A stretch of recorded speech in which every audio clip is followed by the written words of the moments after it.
about to leave, already packing. Come with me, I'm not really asking. We'll get away to a place where we don't know. About to see the world in action, what we can be, life with no distractions. We'll get away, this is what we waited for. Take my hand, we'll make it somehow. We can't miss out.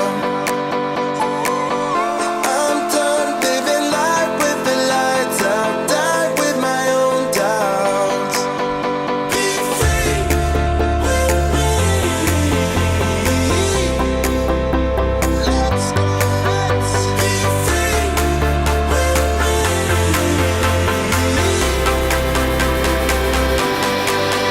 Be free.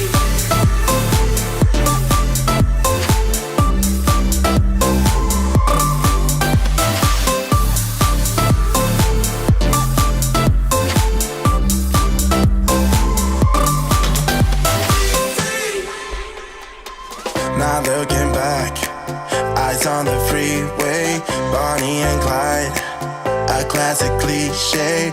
We're on the run, this is what we waited for. Take my hand, we'll make it somehow. We can't miss out.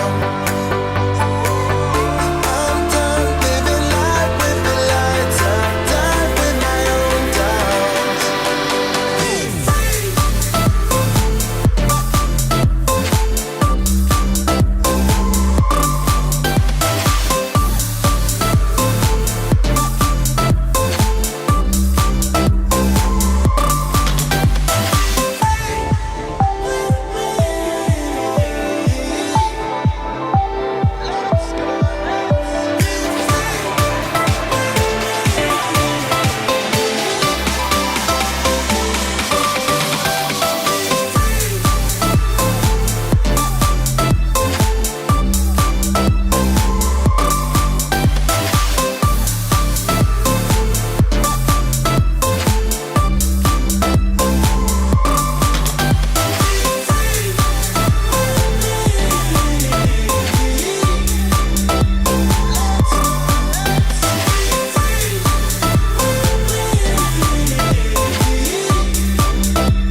Good evening, everybody. It's John here from Tutor to You, welcoming you along to our 6th session for our live stream A-level economics. And it's a macroeconomics evening, so we're going to be talking about employment and unemployment. Welcome to those of you who join us live. Let me just check on our clock what we do. Oh, we've got loads with us, guys. We've got loads of you. Lovely to see you. Hopefully you're going to take part tonight. We've got lots of questions for you.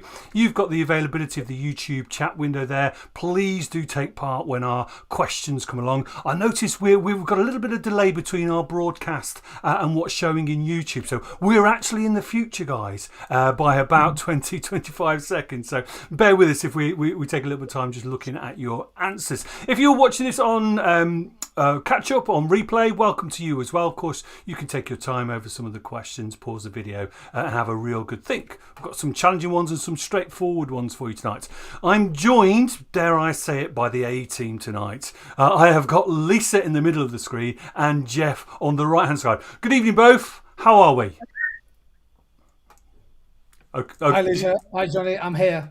Good. You're good and looking good, Jeff. Good to see you. I'm here, and then try not to talk over Jeff because that wouldn't be very good for the evening. But I'm ready to rock and roll. Good stuff. Good stuff. Okay, so 30 minutes or so on employment and unemployment. I'm going to hand over to you two and come back at the end for a little bit of shotting the dark. Okay, are we ready, guys? We are. I'm going to kick off.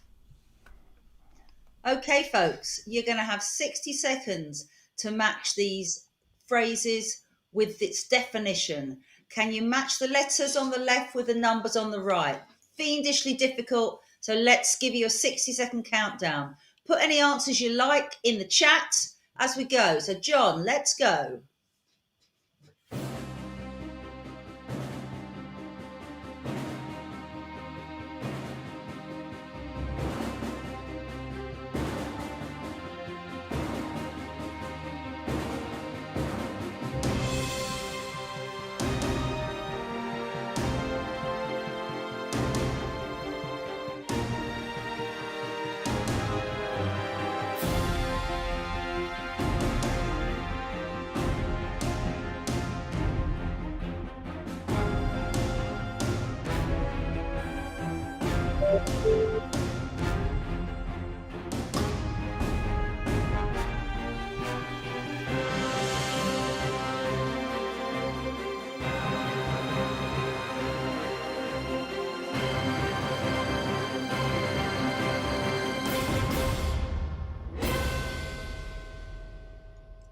Okay, we've got some answers there. So let's have a look at the correct pairings. Let's see what we've got here.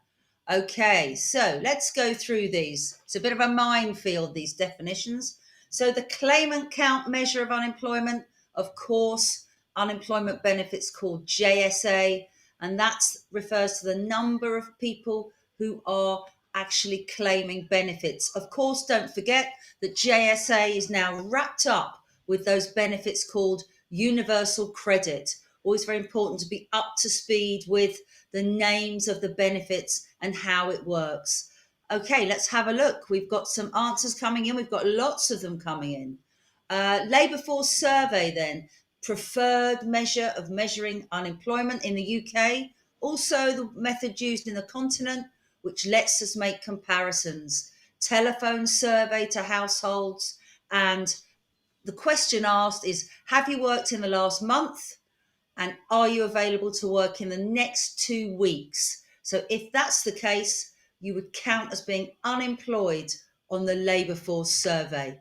So 2 different measures, but the preferred one is the labour force survey. And let's have a look at what we mean by long-term unemployed. In the case of measuring, we think you've been long-term unemployed if you're unemployed for at least 1 year. Usually the case that long-term unemployment is much more difficult to tackle. If you've been unemployed for a few months, it's easier to find work. And what do we mean by the labour force? We've got some great answers coming in. Lots of you have got these things right. Well done. The labour force refers to the number of people of working age who are able and available and willing to work. So, in other words, it's quite a comprehensive number. And what's a discouraged worker then? Well, what has happened in the past is sometimes if you've been unemployed for a long time, you may become disheartened and you may just choose to leave the market and give up your job search. Now, economically inactive, what that actually means is that you are neither in the labour force seeking work or in work. If you're a student, you're going to be counted as being economically inactive in the stats, even though you might not think that you will be when you're at university. So economic inactivity is very important that you're clear about what that is. It's when you are not seeking work. You might be at home on caring duties or bringing up children. All sorts of things might mean you are economically inactive. Thank you very much for that. Let's go on. So a really important point to make is that when you measure unemployment using the claimant count method and the labour force survey, guess what? As is often the case in economics, you do not get the same number. So why is it different? Well, the key reason why it's different is that it's entirely possible to be measured as unemployed on the labour force survey. In other words, actively seeking work and available in the next 2 weeks doesn't necessarily mean that you are eligible for benefits. There's lots of conditionality about your ability to claim JSA, how much you've got in the bank in terms of savings, whether or not you made yourself unemployed voluntarily. All of these factors would mean that you were not able to claim benefits, even though you could legitimately say you were unemployed. Okay, let's go on. Again, we've mentioned this. Economically inactive is not being unemployed. So be very, very careful that you do not muddle those terms up. There can still be people that are unemployed as well when you've got allegedly full employment. When we talk about full employment in the UK economy, we probably mean 2-3% unemployed. Full employment doesn't mean everyone has got a job. Okay, so there's a bit of wiggle room here with the numbers. So it's very important to bear that in mind. Economics is not always as precise as we might like it to be. It's real life, it's messy. So even though you talk about full employment, it doesn't really mean that everybody's got a job.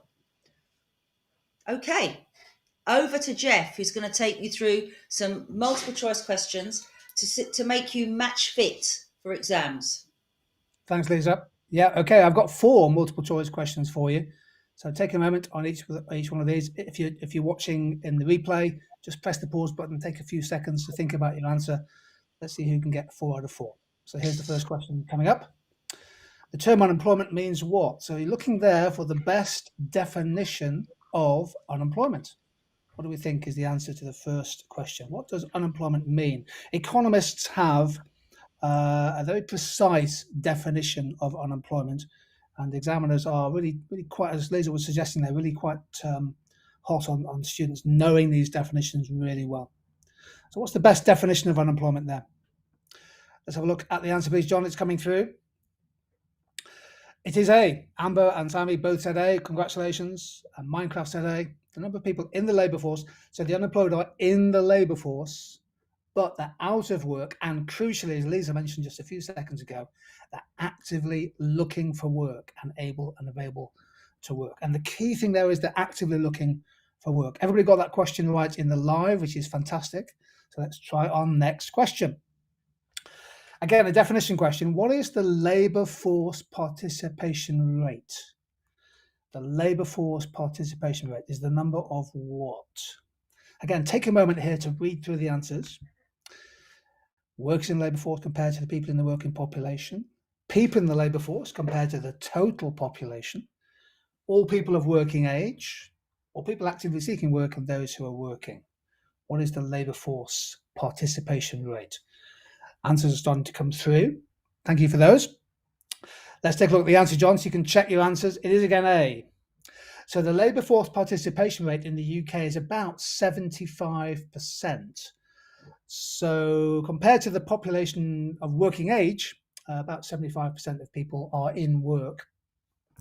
Many people, of course, don't participate in the labour market. They're inactive, all kinds of reasons. They might have chronic illness. They might be looking after people who are sick. They might be full-time students. There might be people who've taken early retirement. Who knows? So that's a key definition. Now here's our third multiple choice question coming up. Which type of unemployment, cause of unemployment, occurs if an aircraft maintenance firm closes because of recession? So upon alert, if the aircraft industry suffers some turbulence, what type of unemployment might occur if a maintenance firm closes because of recession? Is it seasonal, structural, or cyclical? What do we think for question 3? Answers coming through. I'll give you a call out, a shout out in a second. Here's the answer coming through. Thanks, John. The answer is D, cyclical unemployment, or sometimes called, of course, demand deficient unemployment or Keynesian unemployment. Great example, of course, during the pandemic, deep recessions in many countries led to the closing down of many air services. And of course, aircraft maintenance is a derived demand. So there are fewer people needed in that sector. Question 4 coming up. A person who has decided to return to education after working full-time for 5 years is considered to be what? So a person has decided to return to education after having worked full-time for a period of time. What are they considered to be? A, B, C, or D on the 4th of our multiple choice questions. Answers are coming through. This looks like a very, very, very good group. Pretty sound answers. Let's have the answer, please, John. They are not a member of the labour force. So key definition there is that you have to be actively looking for work to be part of the labour force. And if you decide to go back to full-time education, then effectively, in that sense, you've become economically inactive. And a load of people got B, which is great. Who got B coming through? Mawazam got B. Got a great answer in there. Thank you for that. Those are our 4 multiple choice questions. I think I'm passing over to Lisa for the next category activity. Thank you. Okay, so you can think about the labour market as being just like any market. So demand and supply of labour, very similar to demand and supply for any other product. Obviously, labour is a factor market. So you've got here a list of things that might influence demand or supply of labour. So you've got to pick through these very carefully and decide which of them will influence demand for labour. Who demands labour? Well, that's businesses. So always bear that in mind. It's businesses that demand labour. And what will influence supply of labour? In other words, the willingness and ability of workers to offer themselves in the labour market. So once again, 60 seconds to see if you can match these up. Can you match up?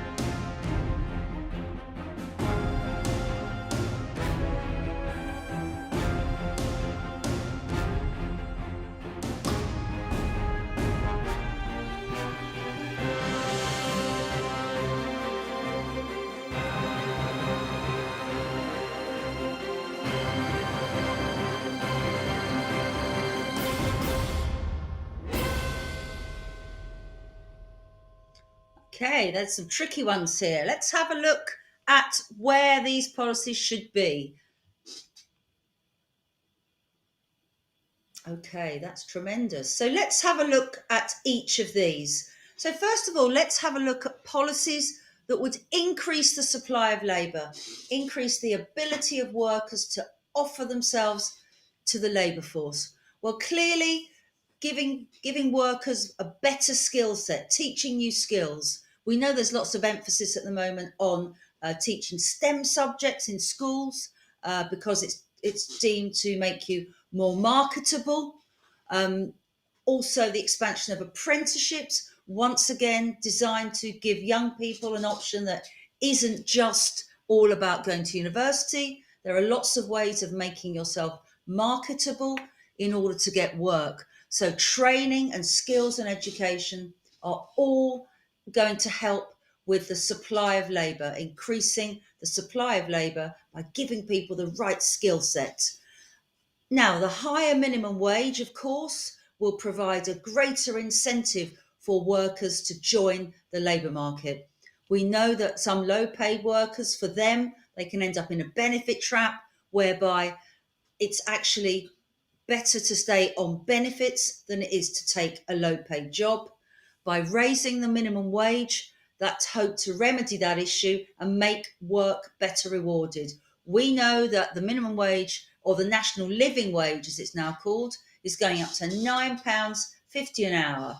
So there's been a really big rise in the national minimum wage, way above inflation at 6%. So that again should incentivise people's willingness to take jobs.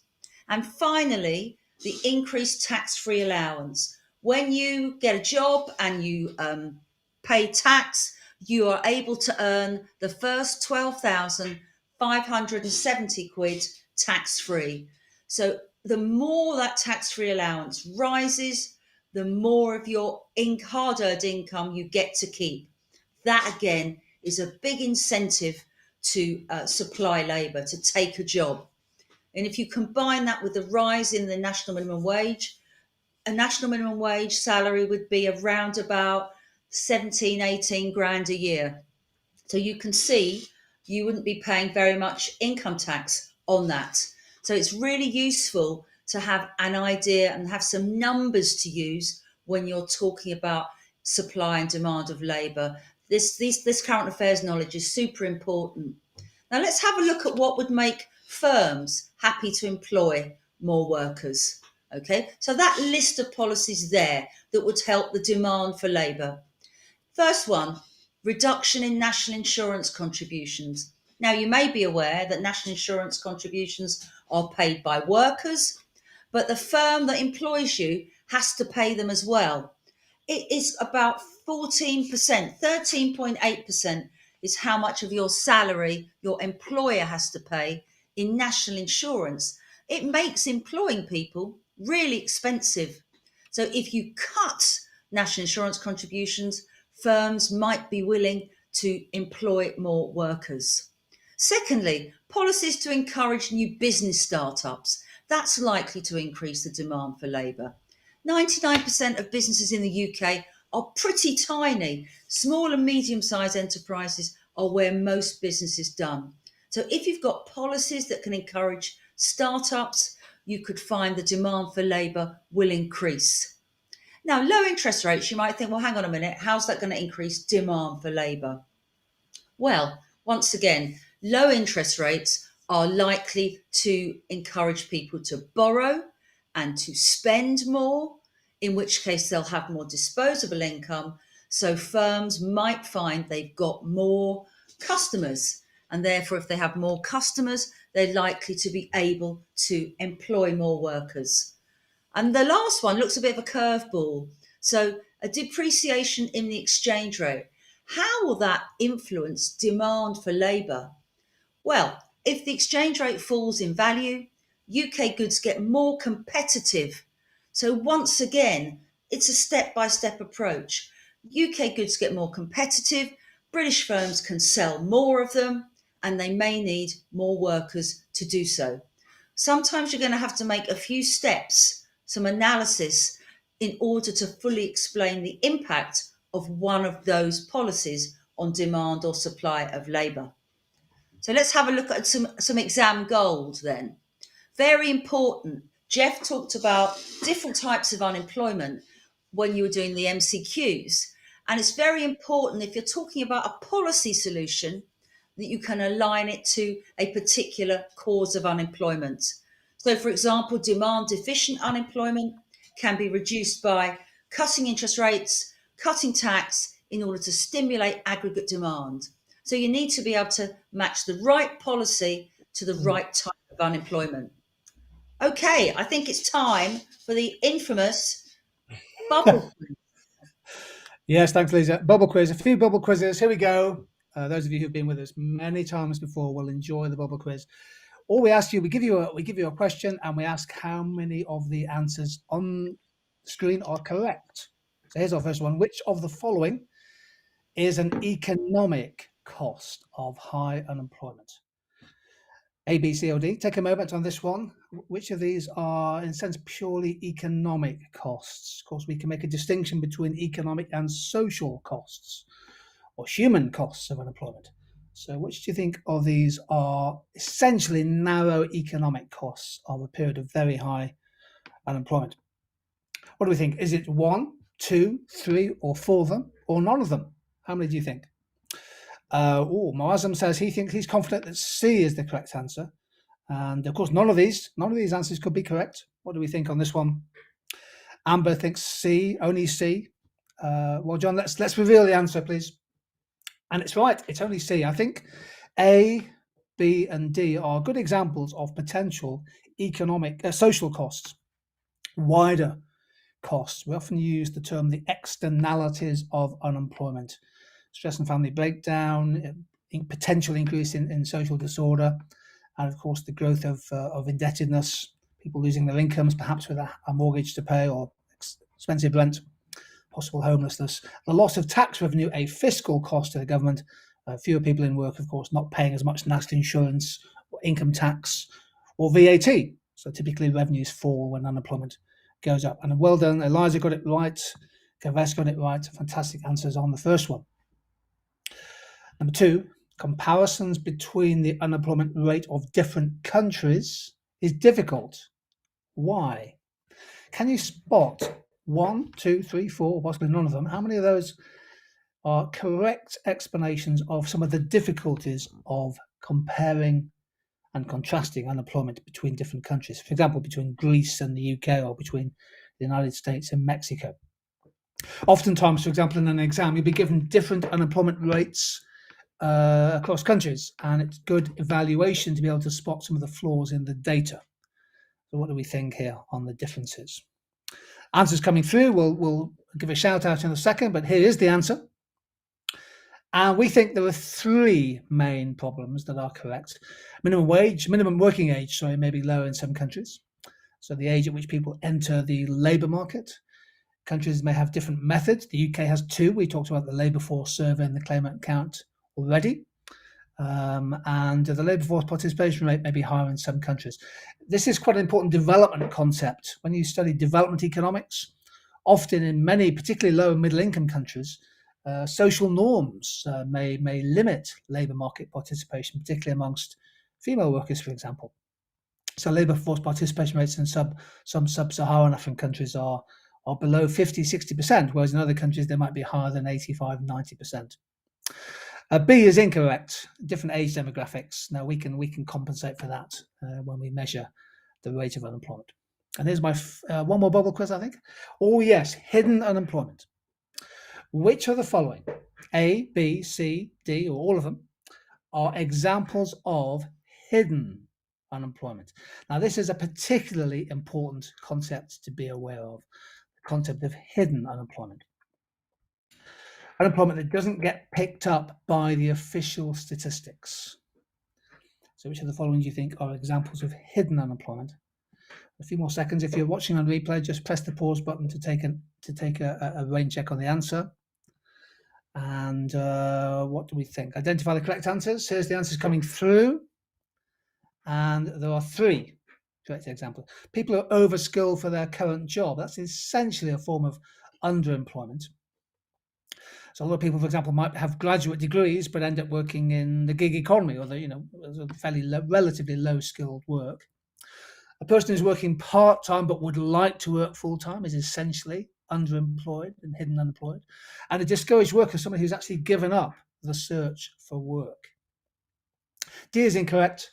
A person who's working illegally and not paying tax, well, they're not officially part of the labour force. They don't get picked up by the unemployment statistics. And the last bubble quiz, which one of the following changes is unlikely to cause a rise in structural unemployment? Slight twist on this question. Again, press the pause button if you want to have a go at this. Which one of the following changes is unlikely to cause an increase in structural unemployment? What do we reckon on this one? So press the pause button, take a moment. Correct answers coming through now. We think on this one that D is the only correct answer, decrease in demand. Of course, that would cause an increase in cyclical unemployment. All of the others potentially cause dislocation in the labour market. Firms relocating overseas, the outsourcing of production, the loss of foreign direct investment, firms automating, becoming more capital intensive, and that key definition of structural unemployment, where the skills of the unemployed don't match with the skills that the new jobs require. So well done if you did well on the bubble quiz. They're never easy. Quick. Oh, Lisa, have you got some exam tips for us? Have you got some exam gold? I have indeed. Yet more exam gold. When your data response questions are often about recent developments in economies, and we're going to talk about the rise of the gig economy because that gives you an awful lot of current examples to talk about. So we're going to do a weighing up exercise now. In economics, to evaluate successfully, you've often got to take on board the advantages and disadvantages of a policy or a change in unemployment trends or employment trends, which is what we're going to do now. So we're going to have a look at whether or not the gig economy has any advantages. Okay, we really talk about the disadvantage of it most of the time, but is it possible that there are some upsides to the gig economy? So we're going to have a look first of all, perhaps what an advantage might be.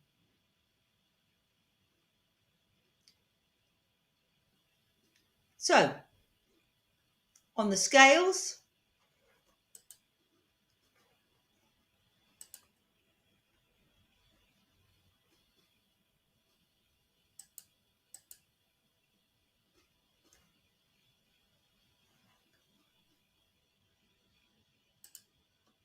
okay, so if we have a look here at the advantages, it could be that some people like to work flexibly. They like the opportunity of changing their hours and not having to do an 8-hour day. So for some people, it suits them. It suits their lifestyle. It suits their way of life. And it could well be for businesses, especially if we think about coming out of the pandemic. It may well be that a business is nervous about taking workers back full time, but they may be a bit more confident about taking workers back more quickly if they can put them on a sort of a contract that is 0 hours perhaps. So it could be preventing unemployment rising higher. So they are possible advantages that perhaps we don't pay as much attention to as we should. But let's have a look at what the disadvantages are. So clearly, the gig economy can create job insecurity. You can turn up for work and you might not know if you're going to get 2 hours work or 6 hours work. Now, not only is that insecure, but it also means that your income flow can be incredibly volatile. Most of these jobs are going to be minimum wage jobs. So if you're only getting paid for 2 hours a day rather than 6, that's going to have a massive impact on your income. So it's not just job security for people, it's income insecurity as well that it can create. It's worth bearing in mind that the numbers in the gig economy have doubled since 2016. There is now over 4 million people working in the gig economy. So it's a big deal when you've got a labour market of around about 30 million. It really has become incredibly significant. So not only have you got these problems of job insecurity and wage insecurity, but of course, it could also create underemployment. Many of those people who are pushed into the gig economy would prefer to be working in a salaried job, in a secure employment environment. So those are the areas we're more familiar with, but do bear in mind that for some people, it's a preferable way of working. Most of the press is about people working in Sports Direct factories, and for them, it hasn't been a good deal because they've been exploited. But there are two sides to this story. So always have the balance. Agreed, Lisa. And actually, this leads to our next little exam goal tip, which is that questions about the impact of unemployment and policies they're absolutely core to what you have to revise for your papers. And actually, both synoptic, micro, and macroeconomics come into it very much so. The economics of the labour market, of course, drives many ways the rate of unemployment. And therefore, the impact is going to depend on the causes, the types of unemployment. So you've got to try and match and marry effective policies to underlying causes. That's the first tip.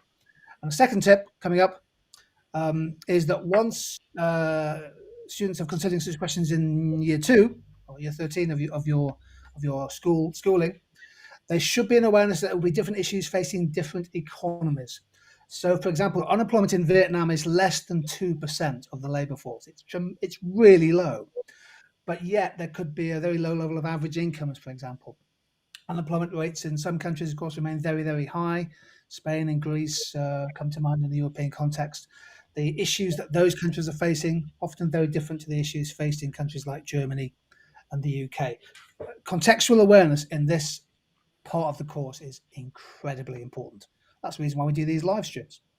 Finish off with a little activity called the value wheel. You're going to see a line of argument that the student has made as part of their answer to an essay question.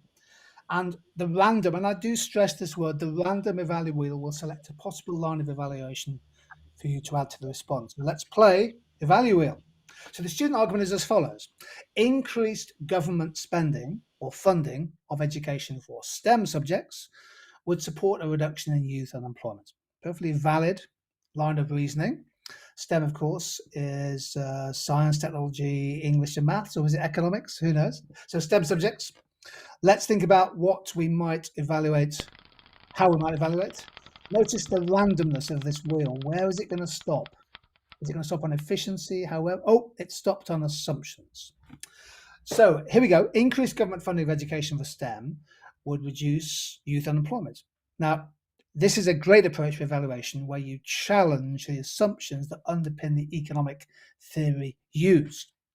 So the question becomes, again, you might want to press the pause button here. How could we challenge the validity of the assumptions? Will increased funding of STEM subjects automatically cause a fall in youth unemployment?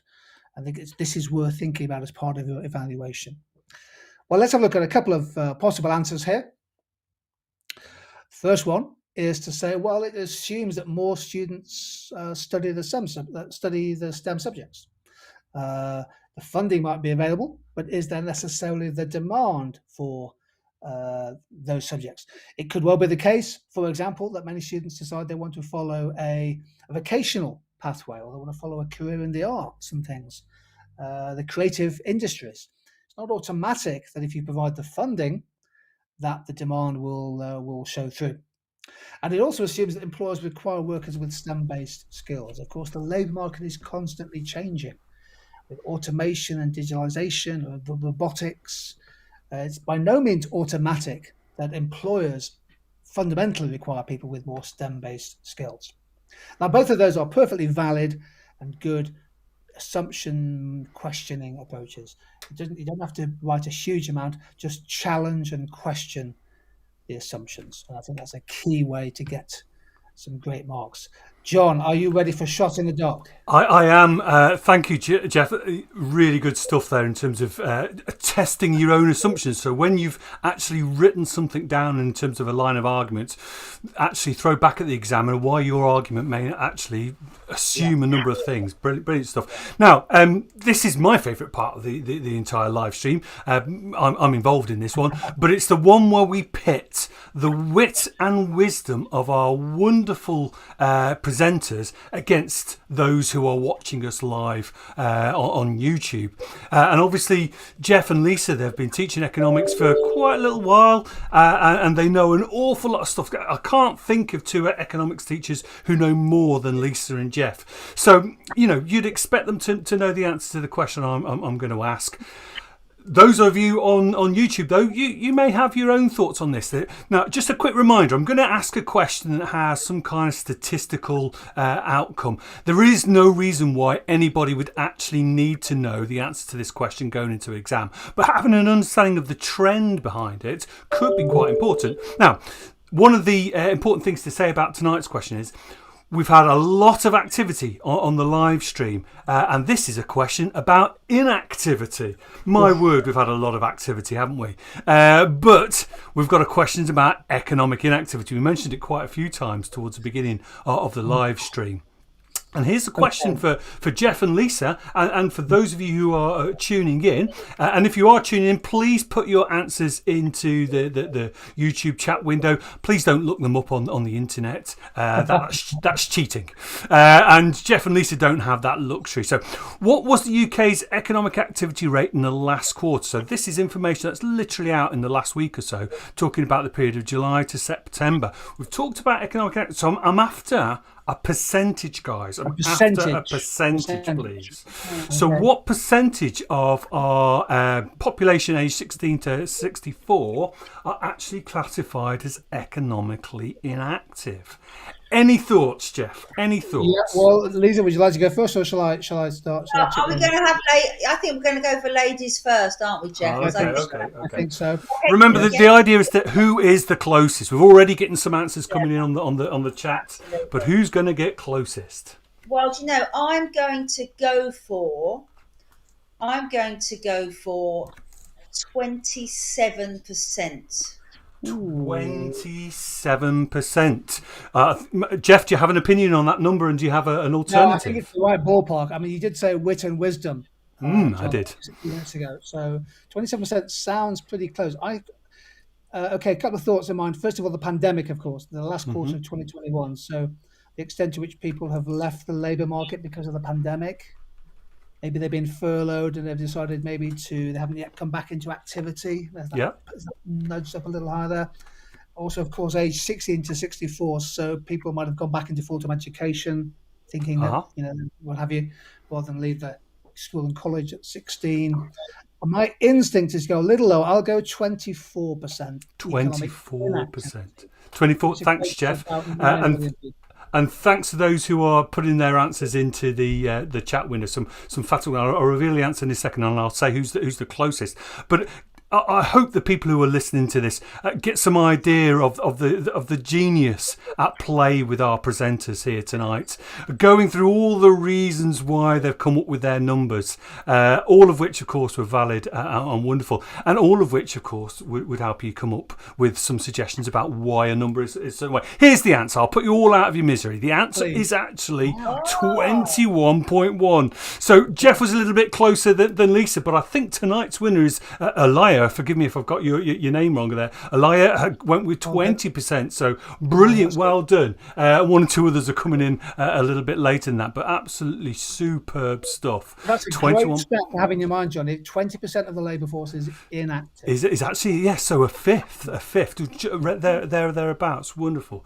Brilliant, excellent stuff, brilliant. As I said, it's been a fantastic night for activity, hasn't it? In terms of people, I wrote as many names down as I could, so a few shout outs before we go. Minecraft was the first to answer, then we had Gavish, Eliza, Z Moazam had quite a few answers going through. Amber, Sammy, forgive me. Elia, of course, came in with the shot in the dark towards the end there. Forgive me if I didn't make a note of your name, because there were loads coming in really quickly. Brilliant stuff, absolutely fantastic stuff. Don't forget that the PowerPoint slides that you've just been watching are available to download immediately as soon as this presentation finishes.